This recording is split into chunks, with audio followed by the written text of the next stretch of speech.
নতুন করে নতুন রূপে হাজির হতে চলেছেন বলিউডের সুন্দরী নায়িকা ক্যাটরিনা কাইফ। জীবনের প্রথম সিনেমা জগতেই নাকি নিজের কেরিয়ারকে উচ্চ লেভেলে নেওয়ার জন্য সলমান খানের সাথে একান্ত সম্পর্ক গড়েছিলেন এই অভিনেত্রী। জানা যায় সলমান খানের সাথে সম্পর্কের কারণেই একের পর এক বড় বড় সিনেমায় নাম লিখিয়েছিলেন ক্যাটরিনা কাইফ। তবে সেই সম্পর্কের মধ্যে নতুন কিন্তু ঘটনা ঘটেছিল, রণবীর কাপুরের সাথেও তার সম্পর্ক রয়েছে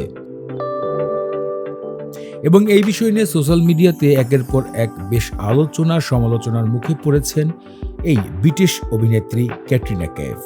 সাম্প্রতিক সময় এক বার্তায় জানা গিয়েছে এবার পরিচালকের দায়িত্বে কাজ করবেন ক্যাটরিনা কাইফ। সোশ্যাল মিডিয়াতে এমনই এক ভিডিও ভাইরাল হয়েছে। কয়েক সেকেন্ডের ভিডিওতে তিনি এই বিষয়টি তুলে ধরেছেন। তিনি নতুন সিনেমার কাজে পরিচালক হিসাবে কাজ করবেন এবং জানা গিয়েছে সেই সিনেমায় কিছু অংশে নিজেকেও জুড়ে দিবেন।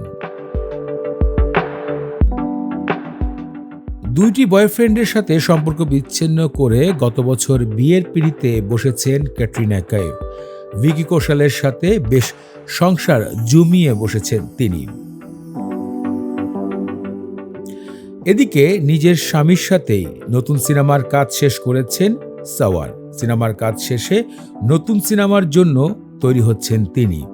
বেশিরভাগ সময় ক্যাটরিনা কাইফ কিন্তু লন্ডনেই বসবাস করেন, কারণ তার বেড়ে ওঠা হয়েছে লন্ডনে। তার পরিবারের বেশিরভাগ মানুষই এখনও লন্ডনেই রয়েছে। এদিকে গণমাধ্যমে নতুন ধামাকা জানিয়েছেন এই অভিনেত্রী। তিনি বলেছেন 2025 সালে এবার নিজেকে পরিচালক হিসাবে সামনে আনতে চান তিনি।